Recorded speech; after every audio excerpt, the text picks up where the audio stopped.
Hi, my name's Sadie. 3 weeks ago, my stepmother slapped me across the face at a family party. My stepsister clapped. My father just took another bite of his steak. That was the moment I stopped pretending I was part of their legacy and started reclaiming what they tried to steal. They'd been planning it for years, erasing my name from photos, calling my home theirs, drafting a deed behind my back. They thought I'd stay silent, but what kind of family applauds your humiliation and still expects you to hand over the keys? Would you? They thought the silence meant I surrendered. What they didn't know was, I was just getting started. I hadn't even stepped fully into the yard when I realized something was off. Not the kind of off where you forget someone's name or burn the casserole. This was practiced. It was polished, like everything had been rehearsed down to the last smile. A woman I didn't recognize was standing at a makeshift welcome table by the hedges, flipping through a binder. She looked up, held out a plastic tag with a number on it, and chirped, "Guest 18!" I blinked at her. "I'm Sadie. This is my house." She hesitated, her eyes darting back to the sheet. "Oh, right. They just gave me the list." Of course they did. I took the tag and clipped it to my shirt without a word. Finn, my old shepherd mix, stayed by my side, ears twitching, already sensing the shift in my breathing. We moved forward into the maze of white tents and twinkle lights, the kind they rent for suburban weddings and neighborhood galas. I had approved the invoice for it all 3 weeks ago. Paid it, too. The first thing I saw was the photo wall, a 10-foot montage framed in fairy lights titled Kalin Family Legacy. Picture after picture, graduations, holiday dinners, backyard barbecues. There was Leora, my stepsister, front and center in a cheer uniform. Valora, her mother, posing in every shot like she invented family unity. My father, Harlan, smiling next to Leora's son, holding a fish. I stared at it for too long. I was nowhere to be found. A woman brushing past behind me whispered to her husband, "Is she one of the cousins?" I turned. "I'm the daughter," I said evenly. She didn't respond. Just sipped her wine and walked away. A hand touched my arm. I flinched before realizing it was Valora. "There you are," she beamed. "Come sit. We're about to start the toast." She guided me, palm barely brushing my elbow, toward a folding chair pushed off to the side, behind the buffet line and dangerously close to the portable toilets.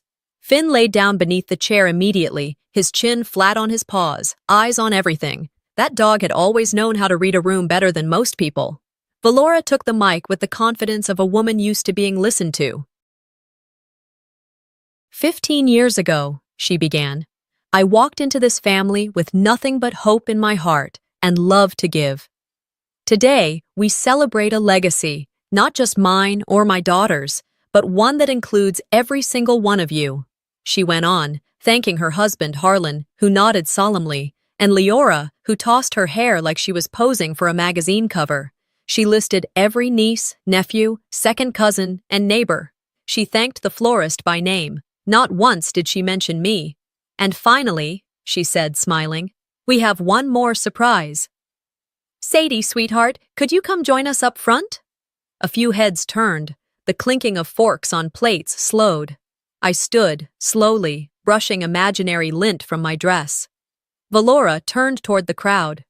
As you all know, we've been trying to create meaningful traditions for our children, something lasting. And Sadie has a beautiful cabin in the mountains. This very place. I felt my stomach drop. It would mean the world to us if she made it official, if she gifted the property as part of the Kalin family legacy. There were gasps. A few murmured, "That's so generous." Someone actually clapped. I opened my mouth, unsure if I could even form words. Before I could speak, Valora added, I mean, she doesn't have a family of her own. No husband, no children. It's not like she needs it. Harlan didn't flinch. He just cut into his steak. I felt my spine go rigid. No, I said, my voice clearer than I expected. This house is mine. Valora's expression froze. Excuse me? It's not yours, and it never will be. A hush rippled through the tent. Valora stepped closer. You ungrateful... and then her palm struck my cheek. The sound cracked through the silence like lightning. For a moment, I didn't move. My skin burned, my pulse was in my ears, and then Leora began to clap. One slow, deliberate clap, then another. Then more people joined, uncertain but obedient. Polite applause. The kind you give a PTA speech, the kind you offer a bad toast to avoid making it awkward. I didn't cry. I didn't flinch. I just placed my hand gently against my cheek, not to soothe it, but to anchor myself in the moment. No one moved to help me. Not one person. I walked away from the tent. Finn rose immediately and followed, his gait matching mine, quiet and steady. We passed the dessert table, the photo wall, the welcome sign with its glittering font. At the edge of the yard, I stopped. The trees rustled faintly. Somewhere behind me, Leora's voice resumed over the mic. I didn't listen. I whispered to myself, "Remember this." Because I would. Maybe this time they'd see me. Maybe this time I wouldn't have to disappear to be respected. That thought lingered like a fog in my kitchen 3 weeks before the party, as the morning sun pushed through the window and landed on the corner of the countertop where Finn had just knocked over his water bowl again. He did that when he was thirsty and annoyed I hadn't taken him out yet. I mopped the spill absently with a dish towel, thinking about groceries, deadlines, and the faint ache behind my right eye. Then my phone pinged. It was a simple notification. New email. Kalin Family Legacy. I clicked it open and stared.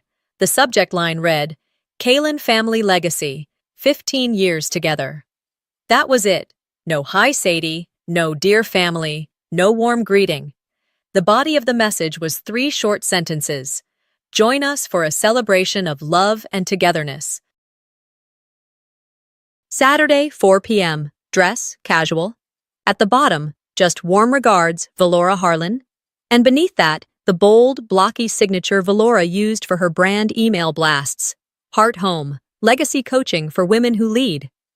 My thumb hovered over the trash icon, but something stopped me. I scrolled up again, reading the message a second slower time. No address, no personal note, not even a, hope to see you there, Sadie. It wasn't a mistake, it was intentional. And it wasn't the first time. I sat down on the edge of the couch, towel still clutched in one hand, phone in the other. Finn nudged my leg with his nose, sensing the shift in my energy. I gave his head a quick rub and stood up again, pacing. A part of me, the part that still clung to the idea that maybe they just forgot to CC me properly, needed to know for sure. So I called Valora. She picked up on the second ring, voice sugar sweet. Oh, Sadie, I was just thinking about you. Isn't that wild? I didn't answer right away. I got your invitation. It didn't have my name on it. A pause, not even a full second, but enough. Oh, honey, that's totally a glitch. You know how those mass mailers go. Sometimes the personalization tag doesn't populate. Honestly, tech these days, right? She laughed lightly, as if we were old friends catching up, and not 2 women maintaining a cold ceasefire under a roof I bought. I said nothing. Let the silence stretch just long enough to be uncomfortable. She barreled on. It's just a casual thing, backyard, string lights, some finger food, a couple speeches, very low-key. You don't have to bring anything. Her tone carried that fake relaxed drawl women use when they want you to know they're controlling the narrative, the kind that says, I planned this without you, and I want you to be grateful I'm inviting you at all. I'll be there, I said. My voice sounded more neutral than I expected. Wonderful, she chirped, already moving on in her mind. See you then. We hung up without any real goodbye. I stared at the screen for another minute before tossing the phone onto the couch. Later that afternoon, I pulled out the wooden box where I kept photos from years past. I hadn't opened it in months. It smelled faintly of cedar and dust. Inside were stacks of memories. Pictures of me and Leora as teenagers, my mom holding Finn when he was a puppy, Dad fixing the porch railing back when he still noticed if it was broken. I chose 6 photos carefully. One of me and Leora at a 4th of July picnic. One of Mom sewing at the kitchen table. 3 shots of Finn. And 1 faded picture of my parents in front of this very cabin, the year they bought it, before Valora ever entered the picture. I printed copies, glued them onto a large backing board, and framed them with care. Then I took out the hand-sewn pillow my mom made before her arthritis took her hands. It was stitched in dark green thread. "You belong where love sees you." I debated writing a card. I didn't. I wrapped the pillow and collage in neutral paper, tied it with twine, and placed them both in a box. Then I set the box on the entryway bench, where it sat untouched for the next 2 weeks. In the quiet that followed, memories floated in uninvited. Holidays where I took the group photos but never appeared in them. Graduation dinners where my name wasn't on the program. Birthday cards signed "From all of us," even though I knew Leora hadn't chipped in. Valora used to say, "Sadie's the calm one. She doesn't need all that fuss." I'd let it pass, again and again. Told myself being left out didn't mean I was unloved, that my value wasn't tied to someone remembering to include me in a slideshow or a speech. But it adds up. Little absences pile into a canyon. One evening, about a week before the party, I took Finn for a walk around the ridge behind the cabin. The sun was setting, and the light hit the trees just right, making them look like fire. Finn chased a squirrel and came back breathless, his tail high. I watched him, and for the first time in a long while, I felt the weight of pretending start to crack. When we got back, I sat on the edge of the bed, stared at the packed gift box, and whispered, "Maybe this time they'll see me. Maybe this time I won't have to disappear to be respected." The morning of the party, I loaded the box into the car, clipped Finn's harness on, and turned the key in the ignition. My hands were steady, my breath even. I could have said no, I should have. But something in me, a small, aching hope, still wanted them to choose me without being reminded. That's the last time I ever gave them the benefit of the doubt. They'd taken my name off everything, except the deed. I stood there, still, for a moment after the slap. The sting on my cheek had already dulled to a low hum, like a warning light buzzing in the back of my brain. But what stuck more than the pain was the applause. The polite, hesitant clapping that followed, like a room full of people didn't know whether to console me or congratulate her. That was the moment I stopped waiting for anyone to do the right thing. Finn stayed close as I walked past the white tents, the string lights blinking on as the late afternoon slid toward early evening. I had hoped the sun would linger, but it, too, seemed eager to leave the party early. As I reached the edge of the crowd, a young woman at the welcome table, probably hired for the event, looked up and smiled. "Can I help you find your seat?" she asked, glancing at the clipboard in her hand. I blinked at her. "I already found it," I said quietly, and held up the badge pinned to my chest. "Guest 18, she frowned. "Oh, sorry. We just went off the master list." I nodded and turned toward the drink station, the gift box still tucked carefully under my arm. No one had asked about it. No one had offered to take it. I ended up placing it myself under the table, careful not to let it sit in the sun. Next to the bar, a group of guests laughed loudly. I caught my father's voice in the middle of a story. I didn't stop. I walked toward the photo wall. It had grown since the last time I'd seen it, now bathed in warm golden light from the hanging bulbs overhead. Dozens of photos, printed in glossy full color, framed by pale wood. Kids with ice cream, Christmas mornings, Lyora in a white dress at graduation. Valora with her arms around everyone, always center stage. And then I saw the one that sent my pulse racing. It was my mother, my real mother, standing next to the cabin. I recognized the floral blouse, the long braid down her back, but half her face was cropped out, as if someone hadn't noticed, or hadn't cared. They erased her too. I stepped back, pressing my lips together, trying to focus on the sound of Finn's nails tapping the ground as he circled near me. Valora's voice rang out behind me. "Everyone, I'd love to take a moment to show you something truly special." I turned and saw her standing near the food table, lifting a folded piece of cloth from a basket. "This," she announced, "is a precious heirloom, passed down from my mother to me. It's been in our family for decades. We thought today was the perfect occasion to display it." She unfolded the linen. I knew it immediately. It was the same embroidered cloth my mother stitched when I was 17. The thread, a soft hunter green, ran in looping vines along the border, ending with a tiny set of initials in the corner, SW. My breath hitched, but I said nothing. No one noticed. They were all too busy smiling, nodding, admiring Valora's performance. I stood still, feeling the air thicken in my chest. She held the cloth up like a trophy. A symbol of tradition, of endurance, she said. Something that ties us all together. I turned away. The walk to the restroom felt longer than it should have. My heels clicked on the temporary floor tiles they'd laid for the event. I pushed open the bathroom door and stood inside for a minute, not using it, just breathing. When I came back out, Valora was posing for a photo with the cloth draped over her arm. Leora stood beside her, flashing that perfectly symmetrical smile she'd perfected over years of being told she was the image of her mother. Back near the drinks, a centerpiece had tipped over. A cluster of roses and eucalyptus stems leaned half off the table. Without thinking, I walked over and adjusted it, realigning the vase and wiping away a spill with a napkin. "Excuse me," a voice said over my shoulder. I turned to find a woman in pearls and a wide-brimmed hat holding a plastic cup. She gestured toward the lemonade dispenser. "Can I get a refill here?" I stared at her. She stared back, clearly expecting action. "You're catering, right?" she added when I didn't move fast enough. I could feel the blood rush to my ears. I opened my mouth, then closed it. "No," I said after a pause. "I own the house." Her expression faltered. "Oh, well, you looked busy." I didn't answer. I turned away and walked back toward my seat. If you could call it that. It was a folding chair, wedged between the portable restroom and the audio speaker that had been humming a low, distorted buzz all afternoon.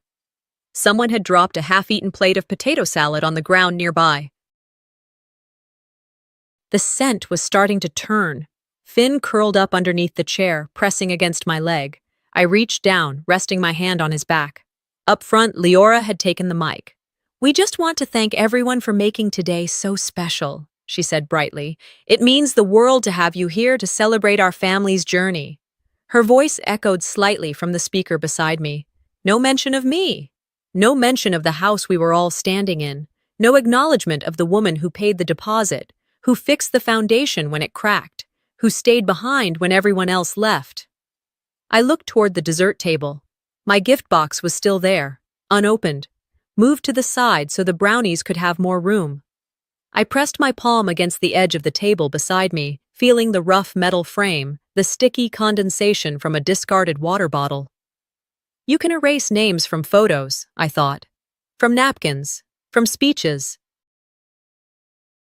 from lists. I looked down at Finn, his brown eyes steady on mine. But not from title deeds. They didn't realize I'd already started the paperwork. I sat quietly in that metal folding chair, the edge of it cutting faintly into the backs of my thighs. To my left was a hand-washing station buzzing with flies. To my right, the entrance to the portable restroom, its plastic door swinging shut every few minutes with a heavy, thudding finality. A child ran past, nearly clipping my knee. No apology, just laughter as he rejoined a gaggle of kids at the dessert table. Across the yard, I could see Harlan seated at one of the main tables under the canopy, sipping his second glass of tea like nothing had happened, like his daughter hadn't been slapped across the face and then applauded for standing still.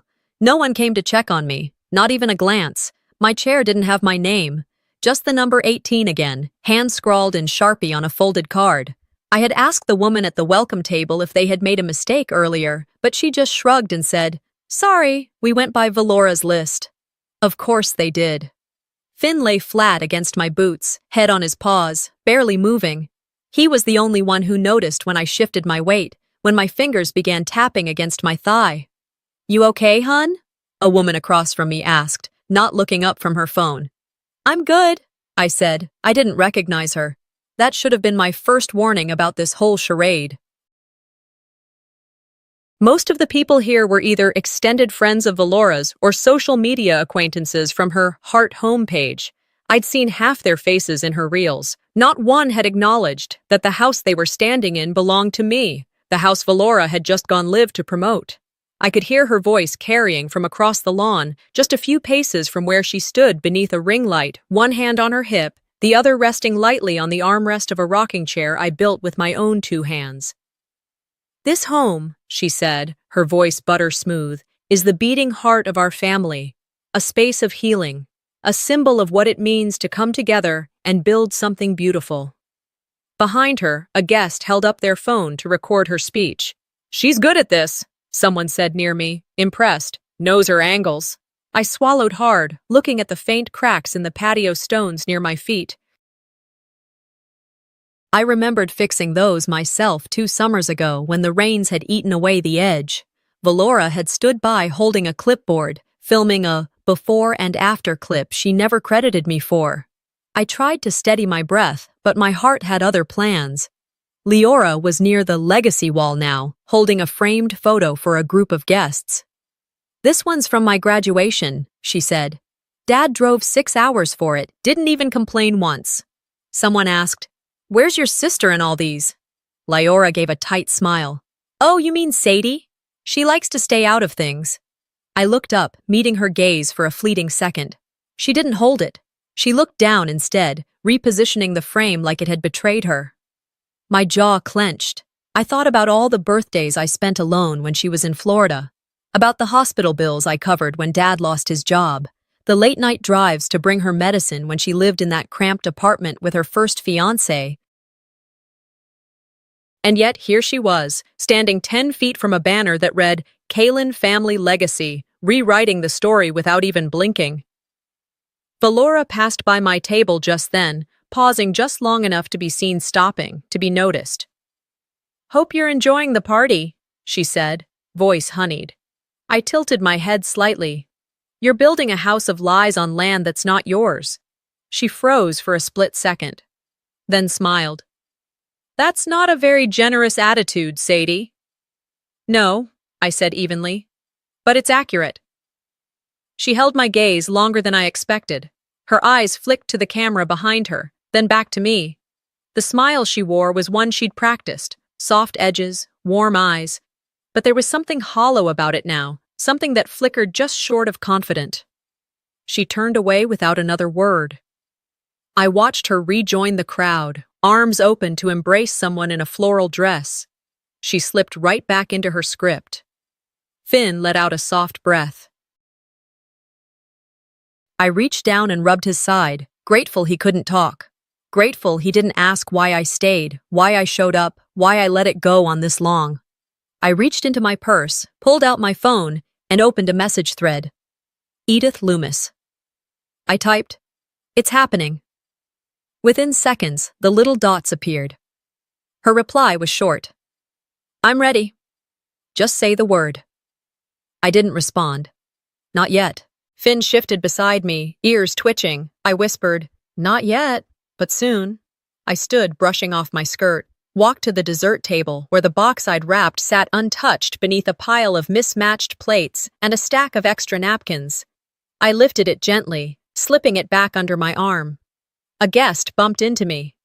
"Oh, sorry," she chirped. "Didn't see you there." Story of my life. I nodded politely and kept walking.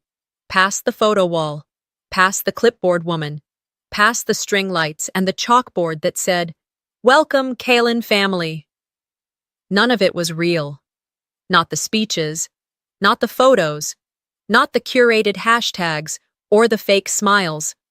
What was real was the wood grain on the beams I had sanded myself, the title that sat in my fireproof box, the bank statements, the receipts. They didn't realize I'd already started the paperwork, but they would. The house wasn't the gift. They were the intruders, and I was done letting them redecorate my life. The sun had dipped just enough to cast long shadows across the yard. Most guests were chatting in small clusters, plates half full, drinks in hand. A few kids kicked around an empty soda can near the gravel path. The air held that brief stillness just before dusk, when the sky hasn't decided whether to hold on to the day or let it fall into night. I was standing near the back edge of the tent, pretending to be absorbed in a potted fern Valora had set up for ambiance, when I saw them approach. Leora walked ahead, crisp folder in hand, the kind you'd see at a bank. Valora followed behind her, smiling like a woman who believed she'd already won. Harlan brought up the rear, slow and silent, carrying 2 plastic cups of tea, one of them clearly for me. "Sadie," Valora said sweetly, as if the slap earlier had never happened. "We were hoping to steal a moment." I didn't move, but I didn't run either. I had already known this was coming. I just didn't expect them to be so bold. "We've been thinking," she began, stepping into the circle of string lights, "that with everything you've done, this beautiful home, your stability, it's such a powerful example of love and generosity. And what better way to carry that forward than to secure a future for the kids?" Leora held the folder like it was wrapped in ribbon. "It's just a little formality," she added, offering a smile I used to fall for. "You'd still be part of everything, obviously. Emotionally, you're a cornerstone." My jaw clenched, but I didn't speak. Instead, I gestured toward the nearby table, and they followed. Valora slid into the seat across from me, the lights catching the shimmer on her blouse. Harlan didn't sit. He stood nearby, holding both teas like a peace offering no one asked for. Leora opened the folder. Inside was a pre-drafted deed transfer, my cabin, reassigned to Leora and her children, effective immediately. The justification: family legacy preservation. Valora tapped the signature line with a manicured nail. "It's just paperwork, sweetheart. You'll always be a part of us." I stared at the folder, read every word, slowly. I wanted them to see that I wasn't overwhelmed, wasn't flustered. I wanted them to know I was cataloging this moment, archiving their entitlement in my memory. After a long silence, Valora leaned in slightly. "You've had your quiet time. It's time to step aside gracefully." I closed the folder carefully, slid it back across the table. "I will never sign a lie dressed as legacy," I said, my voice low and even. Leora blinked, the smile on her face twitching just enough to show the crack. "You always have to be dramatic," she muttered. "This is why things never move forward." Valora's smile hardened, but she kept her tone even. "We just thought you'd want to give back, Sadie. I mean, you've had more than enough time with this place." I looked to Harlan, who hadn't said a word. He finally sighed and said quietly, "Sadie, don't make this bigger than it is." That got me. I stood up, looked at all 3 of them. "You already did." For a second, no one spoke. The murmur of the party faded into the background. Somewhere nearby, someone dropped a fork. A baby cried. I turned and walked away. Didn't look back. Finn caught up with me in a flash, trotting at my side like he'd been waiting for this cue all evening. The air was cooler now, the scent of grilled meat replaced by the faint bite of pine and dew. Once we were out of earshot, past the last row of cars parked along the drive, I pulled out my phone. I tapped Marisol's name, typed a short message. "I need a notary, a witness, everything we discussed." The response came back seconds later. "Already lined up. Just send me the timestamp." As we reached the side steps of the house, I looked up at the porch light glowing over the doorway. It flickered slightly, a bulb going out maybe, or maybe just nerves. I opened the door, let Finn in first. The interior of the house was quiet. Too quiet after the forced festivities outside. I placed my bag on the console table and stood still for a long moment. "This isn't just a house," I said aloud, more to the walls than to myself. "It's the last place I haven't been erased." Then I took a breath, straightened my shoulders, and started planning what would come next. They pushed me into silence, but they didn't expect I'd write the final word.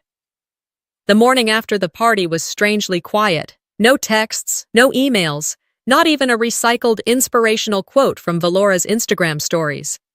Just birds outside the window and the slow drip of the coffee pot. Finn curled up at the foot of the couch, ears occasionally twitching, but even he seemed to sense the calm was temporary.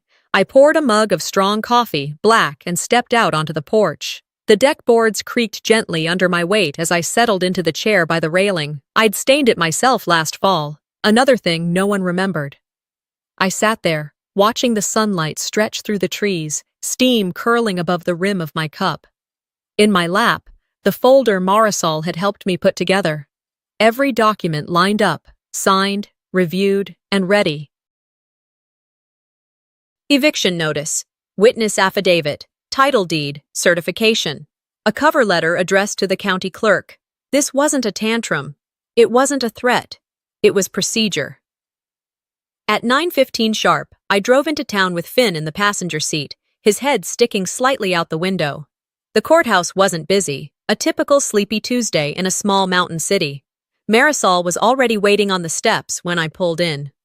"You look like someone walking into a deposition," she said, handing me a manila envelope. I gave a small smile. "Feels more like I'm closing a chapter." Inside, the clerk barely blinked as she stamped and logged everything. No questions, no raised eyebrows, just the rhythmic thump of official ink hitting paper. By 10:03, it was filed. We left without ceremony. Just the sound of gravel underfoot and the knowledge that something permanent had shifted. Later that afternoon, I checked my phone and saw a message from Valora. "This isn't necessary. We can talk." I didn't reply. An hour later, she posted a quote on her story feed. "Some people only feel powerful when they're hurting others. Guard your peace." With a background of lavender and eucalyptus, of course. I turned off notifications.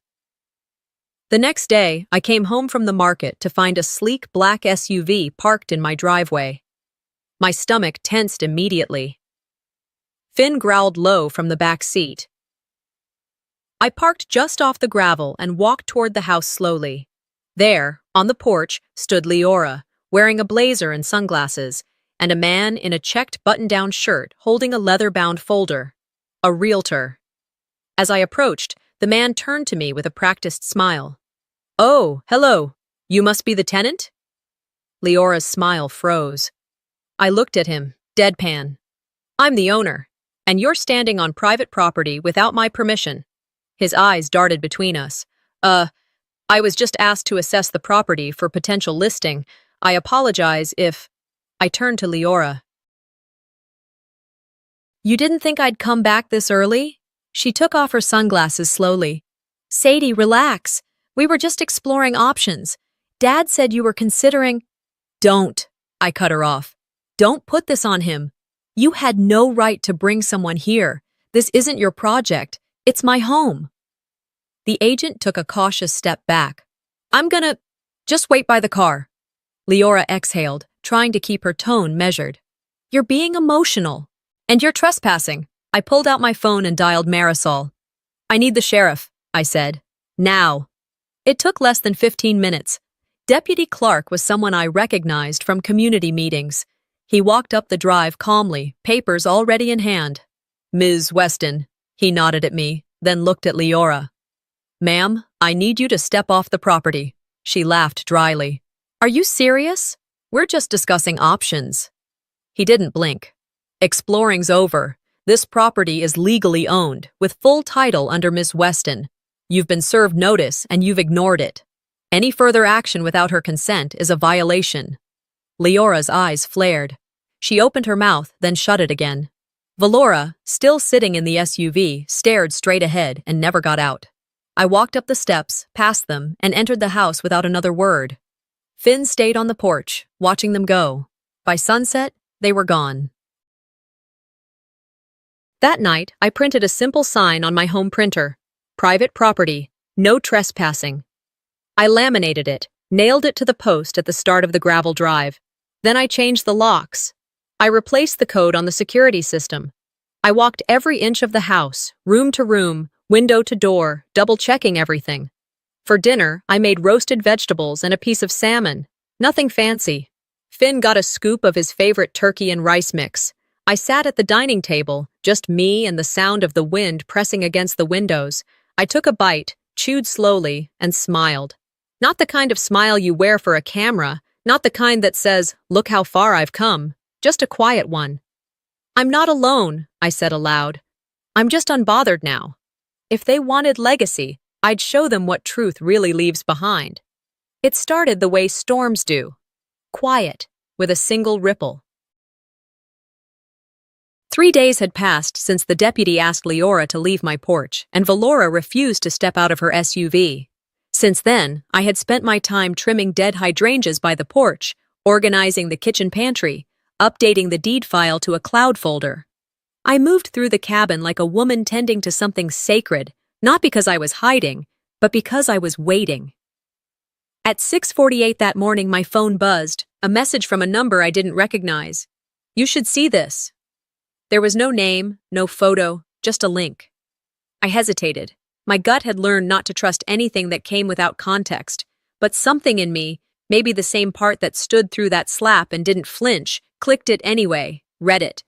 Thread title: Stepmom slaps her, stepsister claps.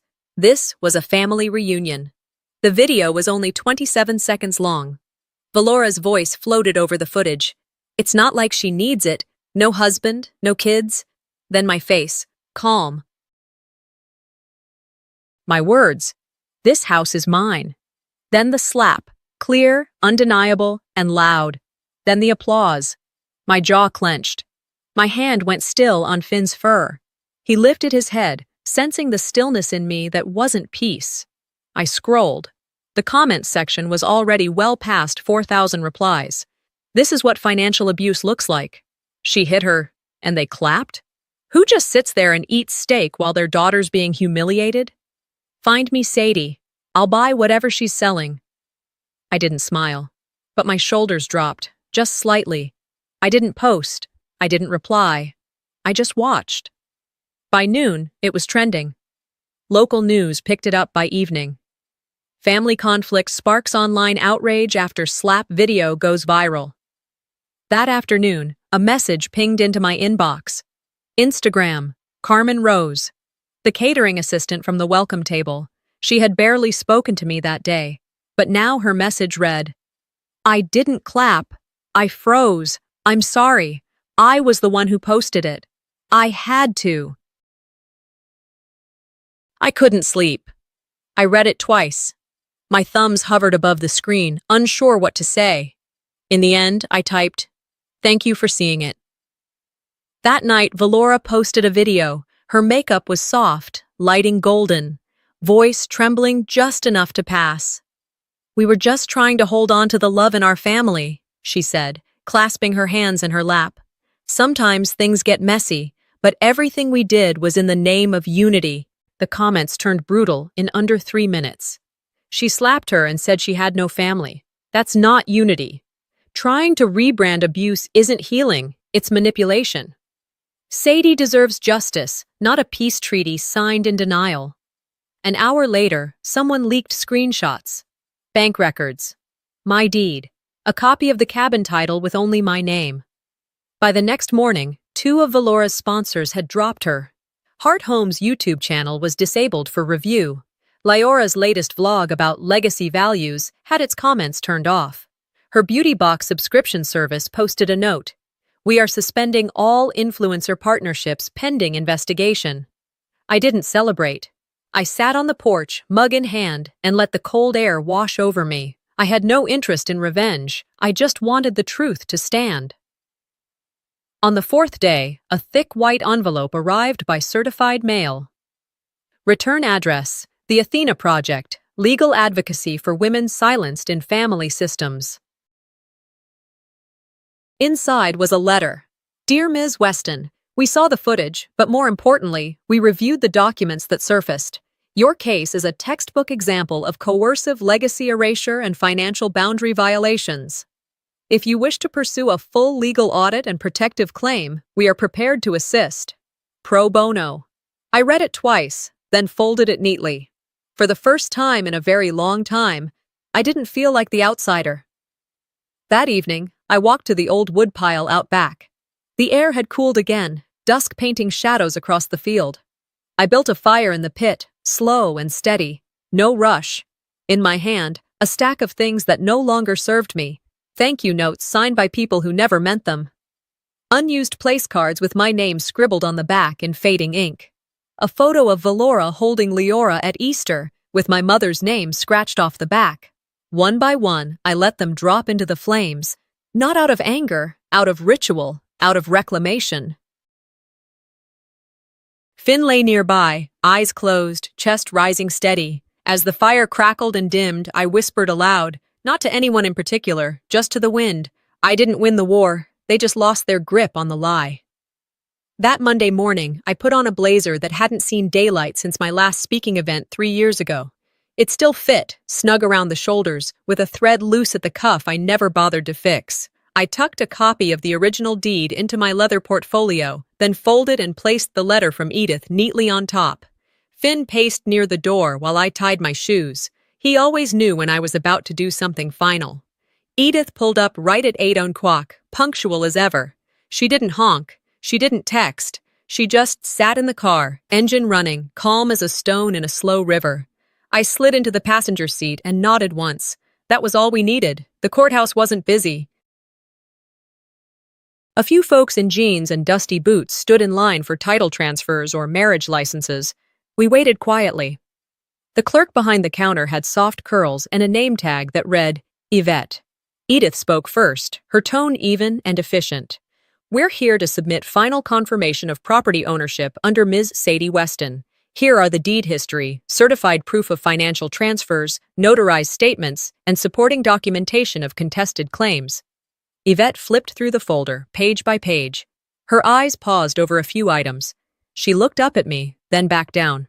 Looks clear to me, she said. Then, with a practiced motion, she stamped the front page. That's it, Yvette said. You're all set. Edith touched my arm, just for a second. No words, just grounding.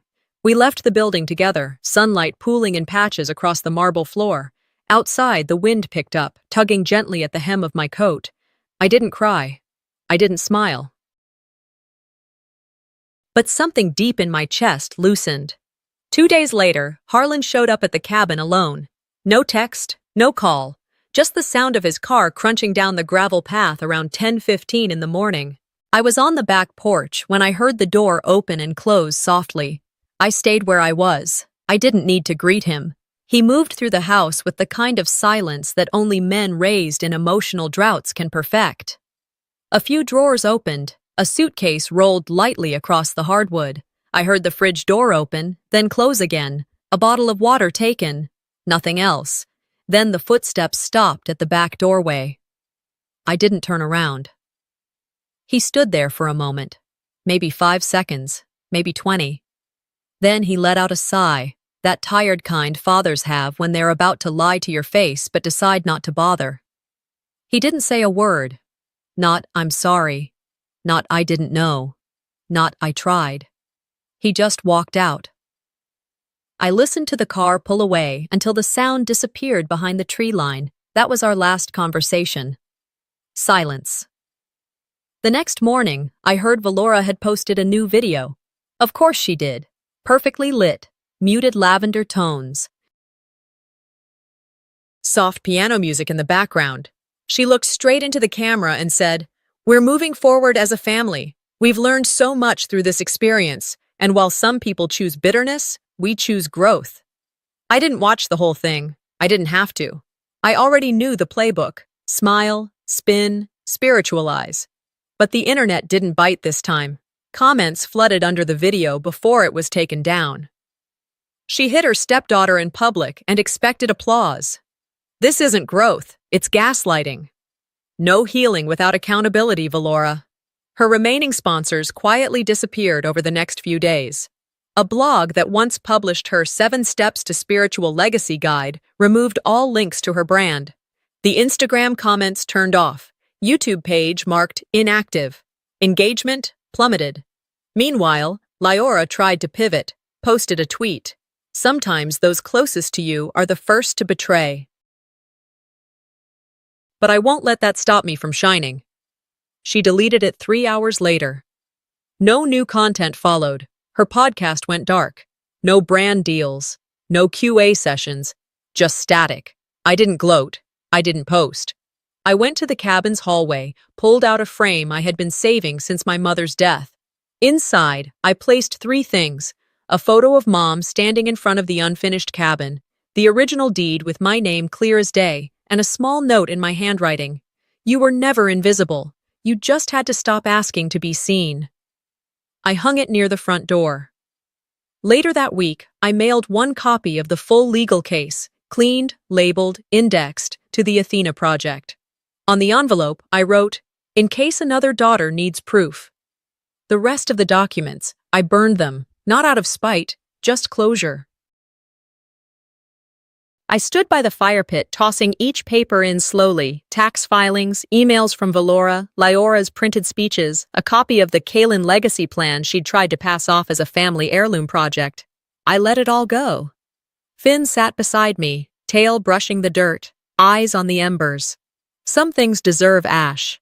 I didn't win the war, they just lost their grip on the lie. And in the space they left behind, something else came in. Quiet.